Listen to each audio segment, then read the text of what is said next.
সামা কোনো কারণে যদি ওইখানে বলে বসে যে আমি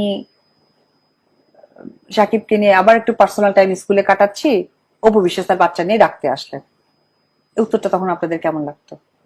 আমি চাই না এজ এ মাদার আমার বাচ্চার কোনো একটা ব্যাড ইম্প্যাক্ট তার উপরে পড়ুক, that's it, as a mother. আর আমি যেহেতু আমার ডিগনিটি, আমার ব্যক্তিত্ব, আমার ফ্যামিলি ব্যাকগ্রাউন্ড সবকিছু মিলে আমার কাছে মনে হয়েছে আমার সন্তান ইজ ইম্পর্টেন্ট। এটা অনেকেই আমাকে প্রশ্ন করেছে যে কেন সেম স্কুল না। আমার এখন আপনাদের কাছে প্রশ্ন, আমি তো সব কথার ব্যাখ্যা দিয়ে ফেলি বা করি, বেলা শেষে তো সেটা উত্তরটা খুব বাজে ভাবে আসে। দেখেন, একটু ব্যাক থেকেই বলি। নিশ্চয়ই।